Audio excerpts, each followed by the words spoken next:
세계 인류나 국가나 지역사회나 작게는 이 가정이 유지가 되고 또 수속된 사람들이 혜택을 보기 위해서 누군가 희생하는 것을 볼 수 있습니다.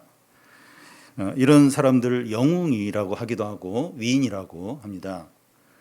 예를 들어 그 외구로부터 조선을 지킨 이순신 장군이나 또 일제 감정기 독립을 위해서 수고한 안중근이나 유관순이나 윤봉길 같은 분이나 또 인도 비민가에서 가난하고 병든 자들 위해서 수고한 테레사 수녀나 남수단에서 의료 봉사를 한 고 이태석 신부나 오래된 일이지만 군대에서 수류탄을 터지는 훈련 중에 옆에 떨어진 수류탄에 자신의 몸을 던져서 부하를 보호한 강제구 소령 이런 분들이 있습니다.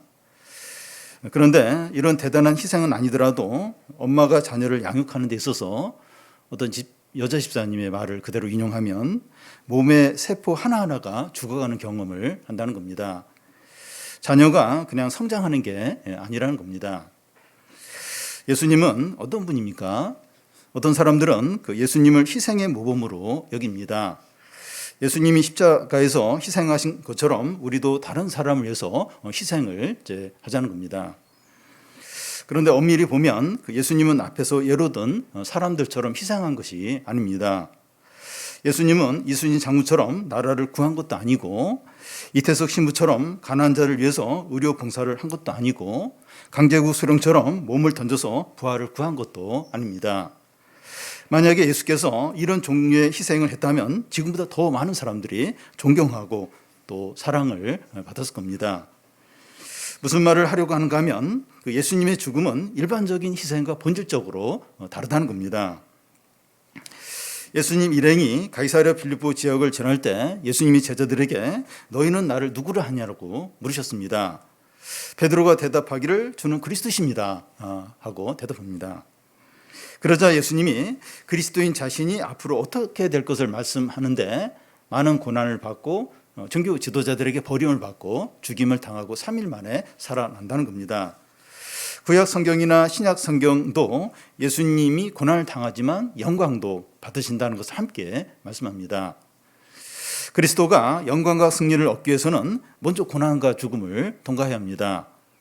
왜 예수 그리스도가 많은 고난을 당하고 죽임을 당해야 합니까? 이것 때문에 베드로와 제자들이 다 넘어졌어요. 베드로는 예수님을 두 손으로 꽉 잡고 책망하면서 이런 일이 절대로 일어나면 안 된다고 말렸습니다. 왜 예수님은 많은 고난을 당하고 멸시당하고 십자가 위에서 죽으셔야 했습니까? 우리 죄 때문이죠. 하나님은 공의로우시고 거룩하기 때문에 죄를 그냥 덮을 수 없습니다. 하나님 앞에서 죄는 반드시 피를 흘리면서 심판을 받아야 합니다. 우리가 죄 용서받고 구원을 받으려면 우리 죄값이 치러져야 하는데 우리 죄값이 치러지려면 흠없는 희생 제물이 드려져야 됩니다. 그런데 우리 자신도 흠이 있기 때문에 우리가 죽는다 해도 우리 죄는 그대로 있게 됩니다. 그래서 아무런 죄나 흠이 없는 예수 그리스도가 우리를 위해서 죽으셔야만 우리 죄가 단번에 완전히 영원히 용서됩니다. 예수님이 우리 죄를 위해서 죽으심으로 우리의 이 죄값이 치러졌기 때문에 하나님도 의로우시고 우리도 의롭게 되는 겁니다. 그래서 예수님의 죽음은 그 희생의 모범이 아니라 구원을 위한 겁니다. 예수께서 우리 죄를 위하여 고난당하시고 죽으시고 부활하신 것이 하나님의 일입니다. 그런데 베드로는 예수님을 그리스도라고 이제 고백은 했지만 하나님의 일을 생각하지 않고 사람의 일을 생각했어요. 이 고난과 십자가는 빼버리고 영광과 번영과 이렇게 잘 되는 것만 생각을 한 겁니다. 우리도 얼마든지 이럴 수 있습니다. 우리는 그 예수님이 그리스도고 살아계신 하나님 아들이라고 고백합니까? 어려움이 닥쳤을 때나 마음이 너무 힘들 때 하나님의 일을 생각합니까? 사람의 일을 생각합니까?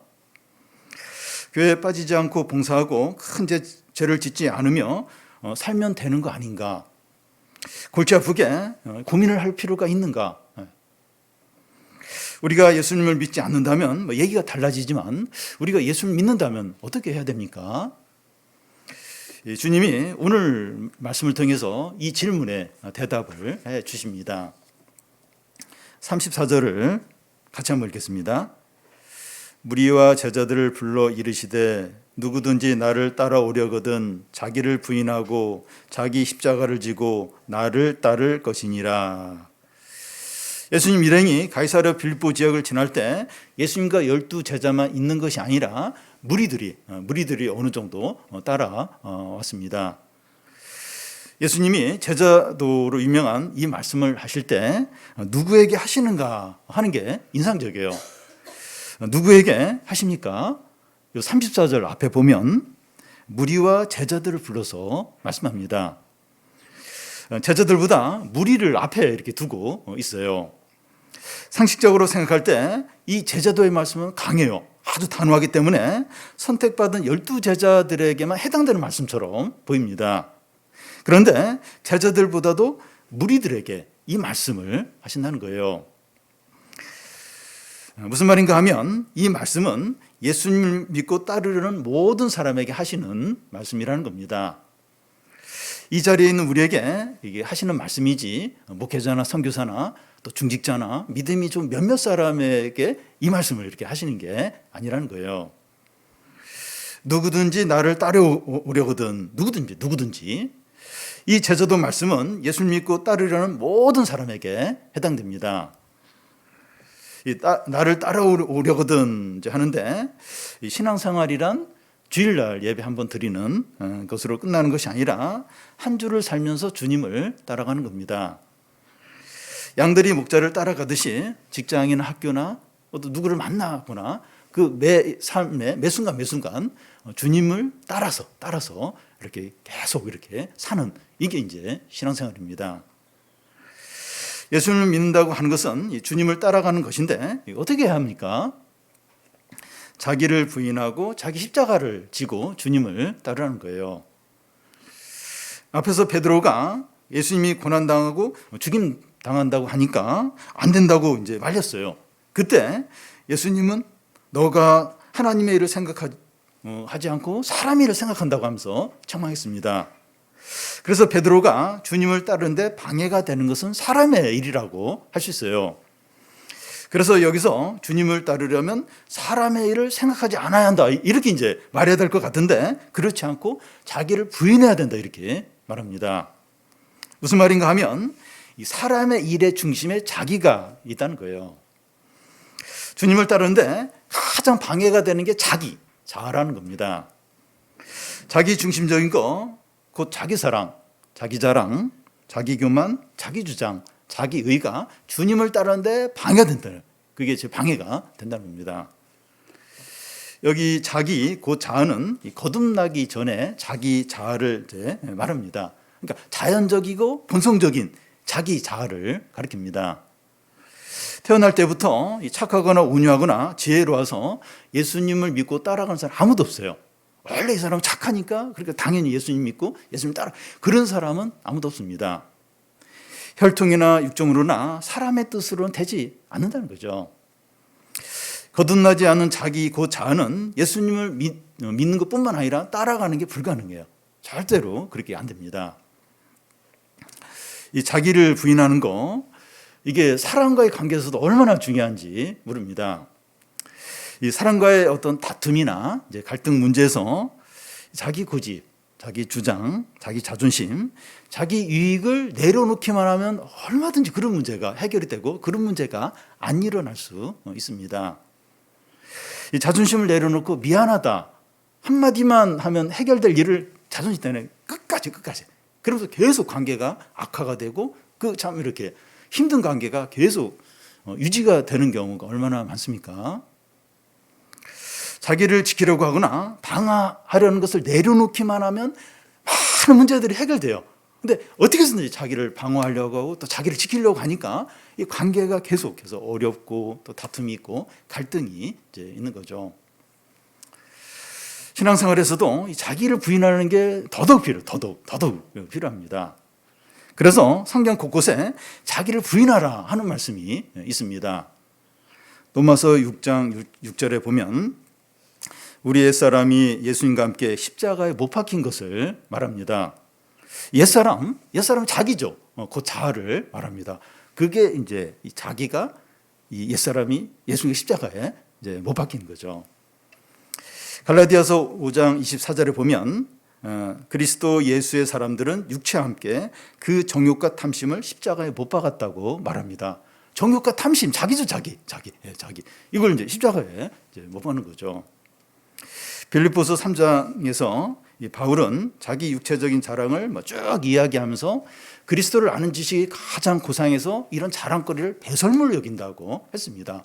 자랑거리, 자기 자랑거리. 이걸 이제 배설물로 이제 여기는 거죠. 이걸 부인하는 거죠. 우리가 예수님을 믿으면 자동적으로 자기를 이제 부인하게 되는 것이 아니라 매일 매순간 자기의 욕심과 교만을 십자가에 못 박고 자기 자랑을 버리고 자기가 그리스도와 함께 십자가에 못 박혔다는 것을 이제 확인을 하고 이제 이렇게 함으로써 자기를 이제 부인하는 거죠. 그리고 주님을 따르려면 이 자기를 부인할 뿐만 아니라 자기 십자가를 짊어져야 한다는 겁니다. 이 자기 십자가를 이제 짊어져야 한다는 게 비유가 아닙니다. 비유, 어떤 강한 비유를 쓴 게 아니에요. 비유가 아니에요. 마가가 이제 마가복음을 쓸 당시 시리아의 총독이 바루스라는 사람인데 이 사람이 유대인을 2,000명을 십자가에 못 박아 처형을 했습니다. 그 시대, 그때 그 당시 이런 일이 있었습니다. 예수님 자신도 십자가에 달려 죽으셨어요. 이런 상황에서 이제 생각을 해야 됩니다. 나를 믿고 따르면 그 십자가 처형을 당할 수도 있고 모든 걸 빼앗길 수도 있고 다 잃어버릴 수 있다는 겁니다. 10장 29절에는 나와 복음을 위하여 집이나 형제나 자매나 어머니나 아버지나 자식이나 전토를 벌인 자는 하는 말씀이 나오는데 신앙생활 때문에 가족도 잃어버릴 수도 있고 재산도 다 빼앗길 수 있다는 거죠. 사도행전에서는 너희가 하나님 나라에 들어가려면 많은 환난을 겪어야 된다고 말씀했습니다. 베드로전서 2장에서는 너희가 부르심을 받는 것은 예수께서 고난을 받으신 자치를 너희도 따라오게 하기 위해서라고 하십니다. 신앙생활은 주님의 길을 따라가는 것인데 우리 각자가 자기 십자가를 지고 주님을 따라가는 겁니다. 그건 이제 죽을 수도 있고 망할 수도 있고 모든 걸 잃어버릴 수도 다 빼앗길 수 있다는 것을 전제하는 겁니다.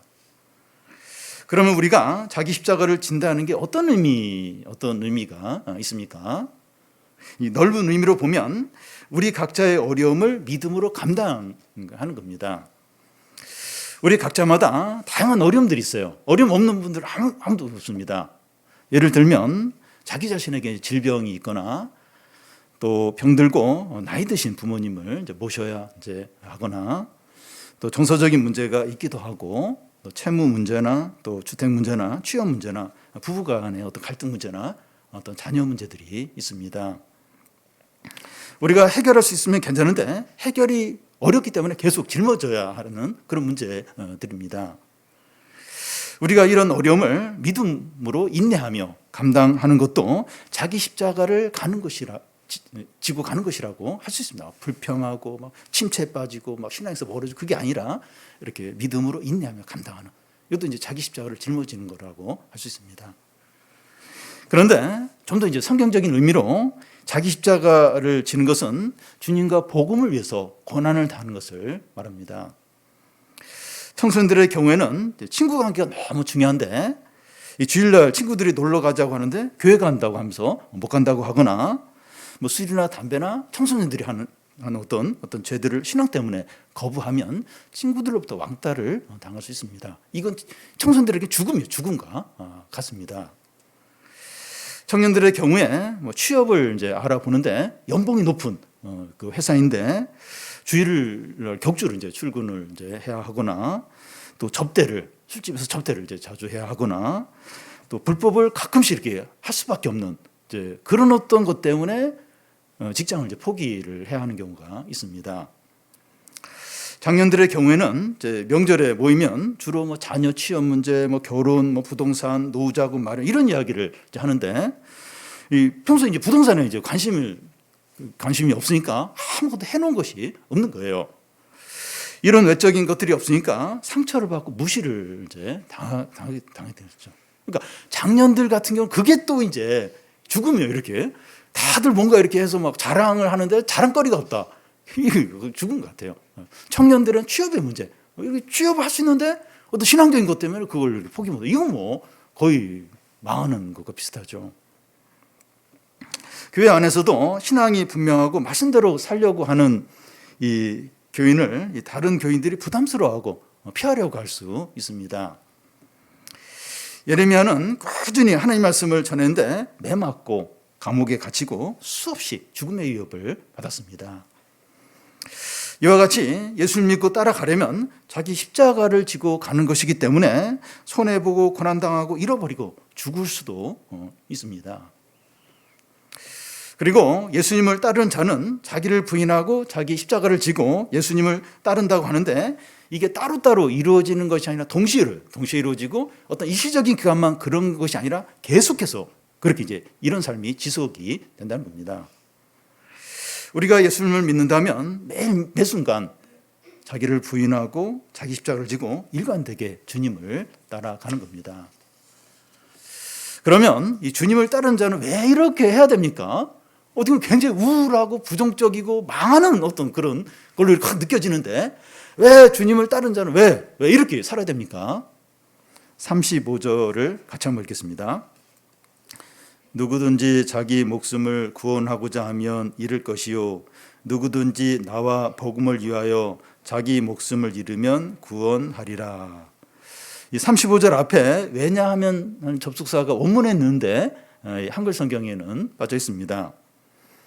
주님을 따르려고 하는 자는 자기를 부인하고 자기 십자가를 지고 나를 따르라고 하셨는데 왜냐하면 누구든지 자기 목숨을 구원코자 하면 잃을 것이요 누구든지 나와 복음을 위하여 자기 목숨을 잃으면 구원받기 때문입니다.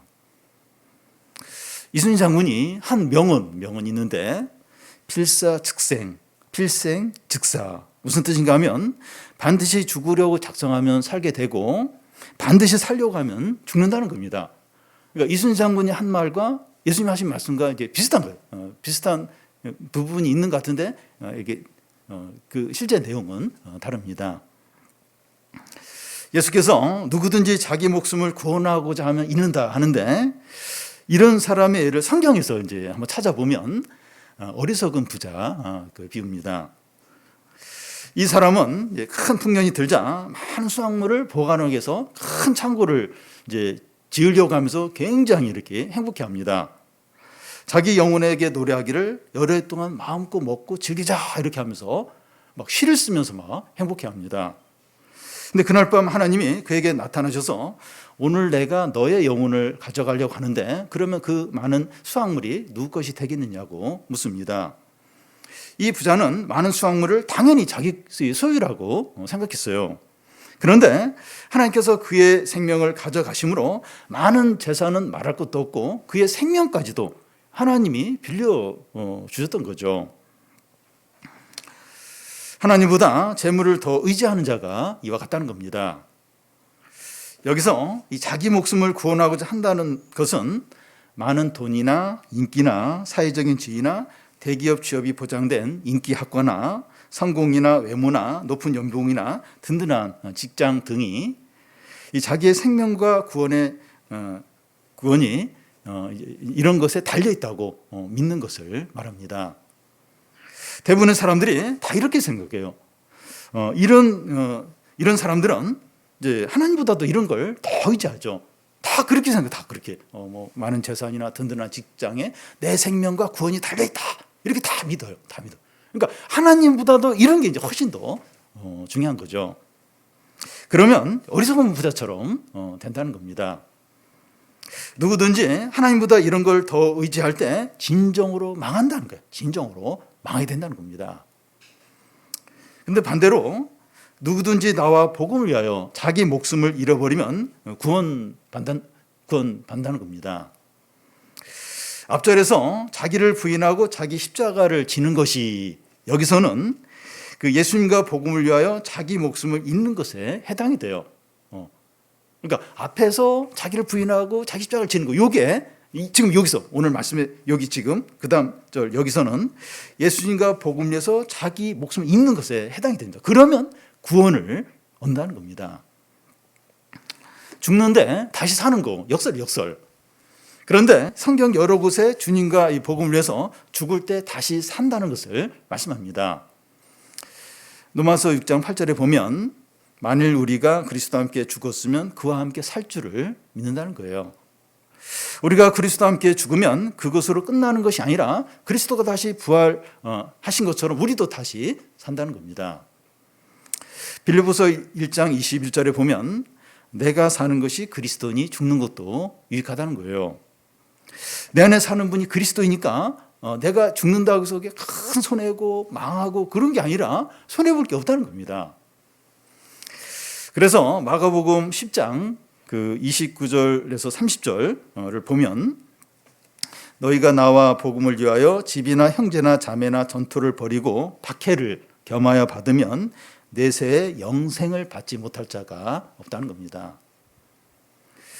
여러분, 우리가 주님과 복음을 위해서 우리 자신이 부인되고 낮아지고 고난받고 죽을수록 죽으면 죽을수록 은혜와 영생과 구원을 풍성하게 누린다는 겁니다. 역설. 근데 그렇게 하는 거예요. 주님과 복음을 위해서 우리가 낮아지면 낮아질수록 우리를 부인하면 부인할수록 우리가 죽으면 죽을수록 영생과 은혜와 구원을 풍성하게 누린다는 겁니다.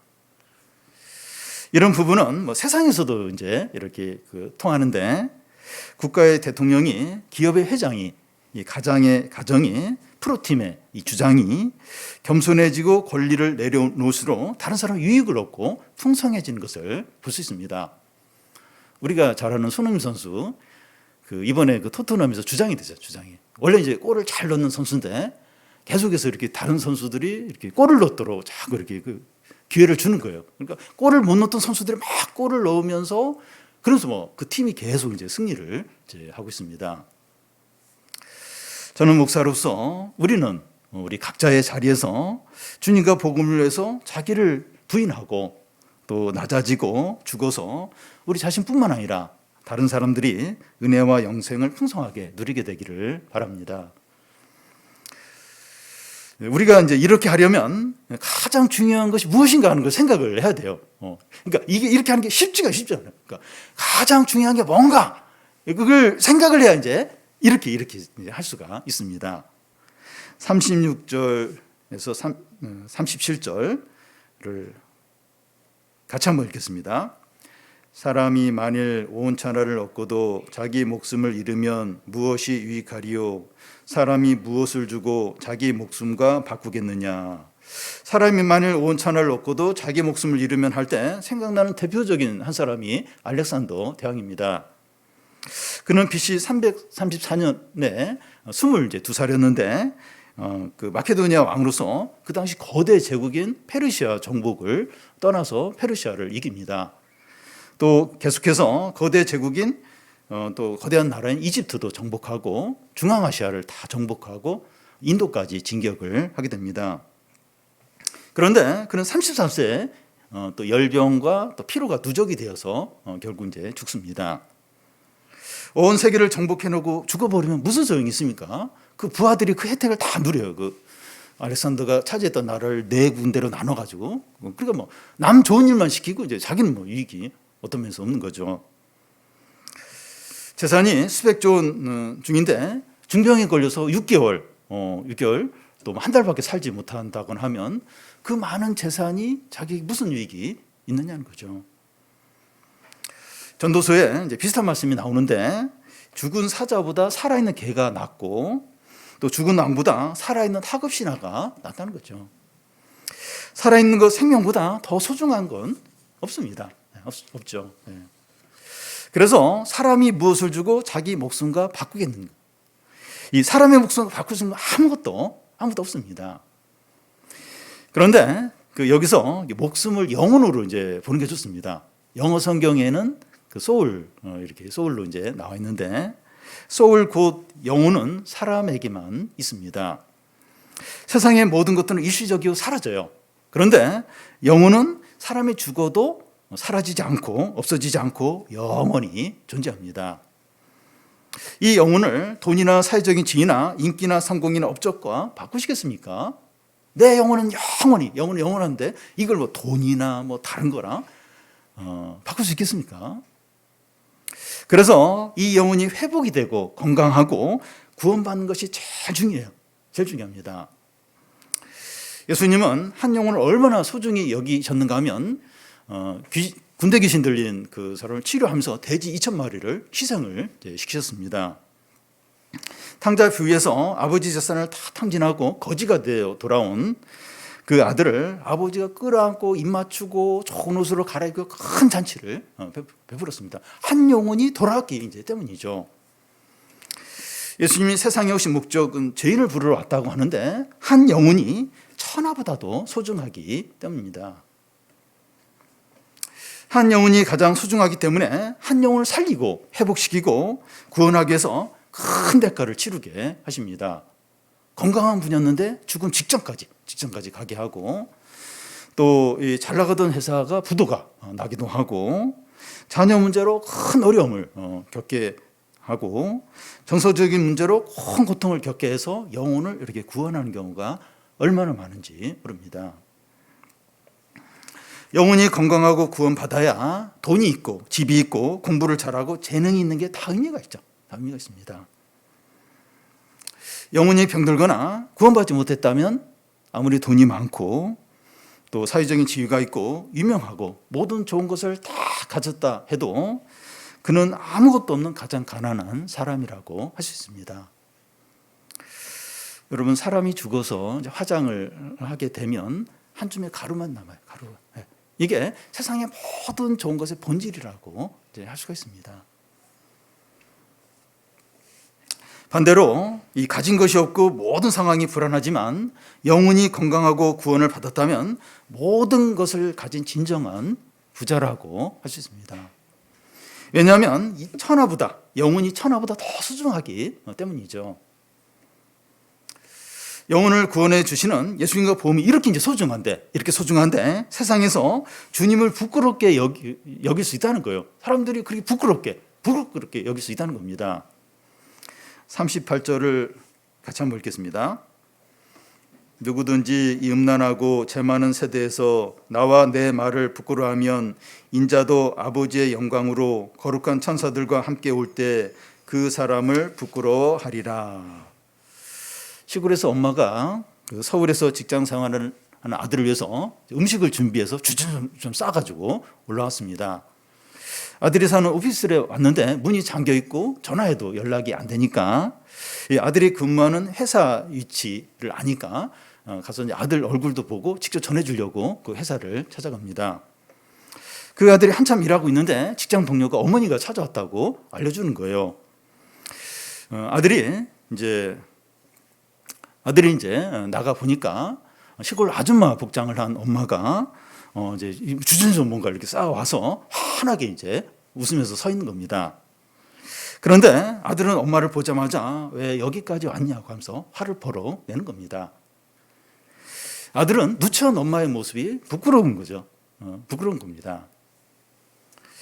누구든지 이 음란하고 죄 많은 세대에서 나와 내 말을 부끄러워하면 하는데, 이 세대가 음란하고 죄 많은 세대이기 때문에 예수님과 복음을 부끄러워할 수 있다는 겁니다. 시대가 경건하면 주님과 복음을 자랑스럽게 여기죠. 그걸 다 존중해지고 아주 귀하게 여길 겁니다. 여기 음란하다고 하는 것은 성적으로 음란하다는 의미보다는 영적인 음란을 가리킵니다. 구약에서 하나님은 이스라엘 백성들과의 관계를 부부관계로 종종 표현했는데, 백성들이 막 우상숭배에 빠지거나 강대국을 하나님보다 의지하면 그걸 음행했다, 음란으로 이렇게 말씀했습니다.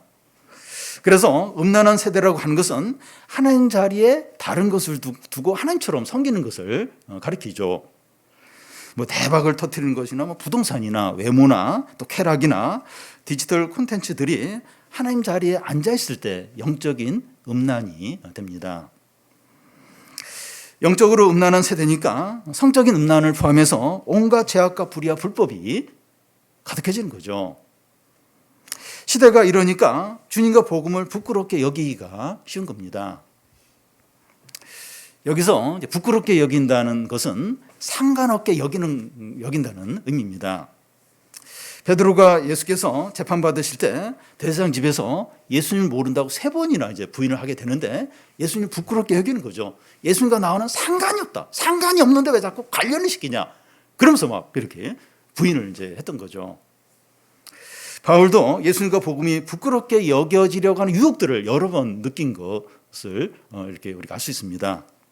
그래서 로마서 1장 16절에 내가 복음을 부끄러워하지 아니하노니 이 복음은 믿는 자들에게 구원을 주신 하나님의 능력이다 이렇게 말을 했고, 고린도전서 2장 3절에서는 내가 너희 가운데 거할 때 약하고 두려움으로 심히 떨었다. 왜 그런가 하면 이 고린도 아주 향락과 죄악이 가득한 고린도에서 이렇게 복음을 전하려니까 두려운 거예요. 아까 부끄러운 생각이 드니까 자꾸 두렵고 떨었다 이제 이런 말을 하는 겁니다. 디모데후서 1장 12절에서는 내가 주님을 위해서 고난을 받되 부끄러워하지 않는다 이런 말을 합니다. 왜 자꾸 이런 얘기를 하는가 하면 이 바울도 자꾸 부끄러움을 이렇게 느끼려고 하는 어떤 유혹들, 충동들 이런 게 느껴지니까 이렇게 믿음으로 이제 이런 걸 이렇게 극복하면서 내가 이걸 부끄러워하지 않는다 하면서 이제 이런 말을 이제 하고 있는 거죠. 예레미야는 꾸준히 이제 말씀을 전했지만 백성들이 계속 조롱하고 대적을 하니까 다시는 말씀을 전하지 않겠다 이런 결심까지 했습니다. 너무 막 수치를 당하고 막 이러니까 자기도 막 그런 생각이 드는 부끄러운 내가 왜 이렇게 해야 되나? 그래서 복음을 안전하겠다, 말씀을 안전하겠다 이런 결심까지 이제 한 거죠. 우리는 주님과 복음을 부끄러워하는지 어떻게 알 수 있습니까? 나는 이제 복음을 부끄럽게 여기는가, 부끄럽게 여기지 않는가? 어떻게 알 수 있을까요? 예를 들면 요즘 교회나 목사나 또 교인들이 죄를 지으면 뉴스에 바로 이제 이렇게 뜨게 됩니다. 직장에서나 모임 자리에서나 이제 친구들 중에서 우리가 이제 신자인 줄 알고 그런 문제를 이제 꺼내서 이제 비난하거나 우리에게 질문을 이렇게 할 때가 있습니다. 그럴 때 우리는 부끄러움을 느끼게 됩니다. 그런데 이 부끄러움을 느끼는 이유를 좀 더 세밀하게 볼 필요가 있는데, 교회가 잘못한 것 때문에 부끄러움을 느낄 수도 있고 자신이 신자인 것을 부끄럽게 여길 수 있는 겁니다. 이 잘못한 것을 부끄럽게 여기는 건 당연한 것이지만 신자인 것을 부끄럽게 여기는 것은 예수님과 복음을 부끄럽게 여기는 게 된다는 겁니다. 이걸 조금 이해하기 쉽게 예를 조금 들겠는데요. 우리 부모나 자녀나 형제가 어떤 허물에 대해서 누가 막 이제 비난을 할 때 우리는 그 잘못을 인정하지만 오해를 했거나 지나친 부분에 대해서는 바로 잡으려고 할 겁니다. 왜냐하면 우리의 사랑하는 가족이기 때문이죠. 허물에 대해서는 부끄럽게 여기지만 자기 가족을 사랑한다면 자기 가족인 것에 대해서 부끄럽게 여기지 않습니다. 그러니까 이런 일이 일어날 때 진짜 내가 우리 가족을 사랑하는가 그게 드러나게 돼요. 진짜 가족을 사랑하면 이렇게 그 가족을 부끄럽게 여기지 않는다는 그런 무슨 잘못이 있다 할지라도 그건 인정하지만 그래도 우리 가족인 거, 우리 자녀인 거, 우리 부모인 것을 부끄럽게 여기지 않는다는 겁니다. 왜냐하면 사랑하니까 우리 가족이니까 그렇게 한다는 겁니다. 세상 사람들이 교회의 어떤 허물에 대해서 비난할 때 우리는 허물에 대해서 인정하고 부끄러워할 수 있지만 예수님과 복음은 부끄러워하지 않아야 됩니다. 그러니까 사람들이 교인들이 그렇게 잘못을 한 것은 신앙에서 떠나고 말씀에 순종하지 않아서 그런 것이지 예수님과 복음은 진리이죠. 참되고 거룩하고 영원하죠. 교회가 비난받는 시대에 주님에 대한 우리의 이 사랑과 믿음이 드러나는 기회가 됩니다. 진짜 내가 주님을 사랑하는가? 이게 그렇게 이렇게 문제도 많고 사람들이 막 비난하는데 내가 진짜 주님을 사랑하고 이 복음을 확신하는가 하는 게 드러나게 됩니다. 또 우리가 고난 당할 때, 어려움이 계속될 때, 이때 내가 진짜 주님을 사랑하고 주님을 신뢰하는가 이게 드러나는 이제 기회가 되죠. 우리가 음란하고 악한 세대에 예수님과 복음을 부끄러워하면 예수님은 어떻게 하신다고 합니까? 인자도 아버지의 영광으로 거룩한 천사들과 함께 올 때 그 사람을 부끄러워한다는 겁니다. 암행어사가 이 평리 복장으로 왔을 때 사람들이 그 어사를 막 무시하고 온갖 죄를 겁 없이 막 이제 짓는데, 암행어사가 정식 이제 제복을 입고 군사를 이끌고 입장할 때는 어사가 평민으로 왔을 때 나쁜 죄를 지었던 사람들이 처벌을 받는 것과 같습니다. 예수 그리스도가 영광 가운데 천사들과 다시 오실 때 그들을 부끄러워 하신다는 것은 그들과 예수님은 아무 상관이 없다는 겁니다. 그들은 밖에 오는데 쫓겨나서 이를 갈고 슬퍼하게 된다는 겁니다. 내가 아버지의 영광과 천사들과 올 때 내가 너희를 부끄럽게 여기라. 너희와 나는 아무 상관이 없다는 거예요. 이제 지옥의 어둠에 던져져서 이를 갈면서 슬퍼하면서 고통을 겪게 된다는 거죠. 우리가 나름대로 교회 생활도 열심히 하고 또 봉사도 하고 성경 지식이 있더라도 직장이나 학교나 친구들 가운데서 예수님과 복음을 부끄럽게 여긴다면 마지막 날 주님도 우리를 부끄럽게 여기신다는 겁니다. 우리의 신앙적인 열심과 수고가 아무 소용이 없게 된다는 거예요. 그래도 내가 주님을 많이 하지 않았느냐. 그래도 마지막 날 이 악하고 음란한 세대에 주님과 복음을 부끄럽게 여기면 마지막 날 우리의 영원한 운명이 그것으로 결정이 된다는 거예요. 내가 교회를 위해서 얼마나 수고를 하고 얼마나 성경 지식이 많고 그걸로 주님이 왔을 때 우리의 영원한 운명이 결정이 되는 것이 아니라 이 참 악하고 또 참 이렇게 타락하고 교회에 대해서 그렇게 막 함부로 이야기하고 이런 세대 우리가 주님과 복음을 부끄러워하지 않느냐, 여기에 우리의 영원한 운명이 달려있다는 겁니다. 마지막으로 이 하나님 나라가 권능으로 임하게 되는 것을 보게 된다는 거예요. 1절을 우리 다 같이 읽겠습니다. 또 그들에게 이르시되 내가 진실로 너에게 이르노니 여기서 있는 사람 중에는 죽기 전에 하나님 나라가 권능으로 임하는 것을 볼 자들도 있느니라 하시니라. 무리와 제자들 중에서 죽기 전에 하나님 나라가 권능으로 임하는 것을 볼 자가 있다는 겁니다. 그런데 하나님 나라가 권능으로 임하는 게 뭐냐는 거예요. 이게 뭐냐 하는 겁니다. 오늘 말씀 바로 이어서 그 예수님이 그 산에 올라가서 영광스럽게 변형이 돼요. 변형이 되는데 그걸 가리키는가 생각을 할 수 있는데, 근데 예수님이 영광스럽게 변형이 되지만 잠시 이렇게 했다가 다시 그 원래 모습으로 돌아오십니다. 그래서 여기 하나님 나라가 권능으로 임하는 게 이걸 가리킨다고는 좀 보기 어렵습니다. 그래서 하나님 나라가 권능으로 임하는 것을 이제 다른 것으로 생각을 해야 되는데 어떤 건가 하면 예수 그리스도가 십자가에서 죽으시고 3일 만에 부활하시고 하늘로 이제 구름을 타고 승천하시고 오순절날 성령이 부어지고 베드로의 설교로 3,000명이 회개하고 주님께 돌아오고 성전에서 구걸하던 장인이 나사렛 예수 이름으로 걷고 뛰면서 찬양하는 어떤 이런 것들을 가리킨다고 볼 수 있습니다. 이런 일들을 보면서 하나님 나라의 능력과 영광과 은혜를 이제 보고 누리게 되죠. 교회에 영적인 부흥이 일어날 때 이런 놀라운 일들이 일어납니다.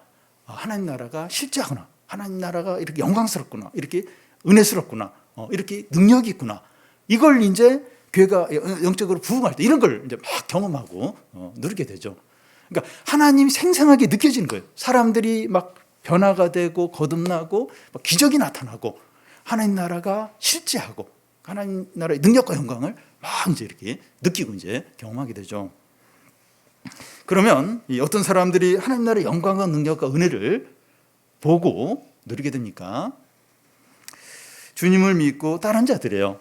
자기를 부인하고 자기 십자가를 지고 주님을 따른 자들이죠. 악하고 음란한 이 시대에 복음을 부끄러워하지 않는 자들입니다. 이런 사람들이 진짜 예수님을 진정으로 믿고 참된 신앙 고백을 하는 자들이죠. 우리 모두가 이런 사람이 되어서 하나님 나라의 영광과 은혜와 능력을 풍성하게 경험하고 누리시기를 바랍니다.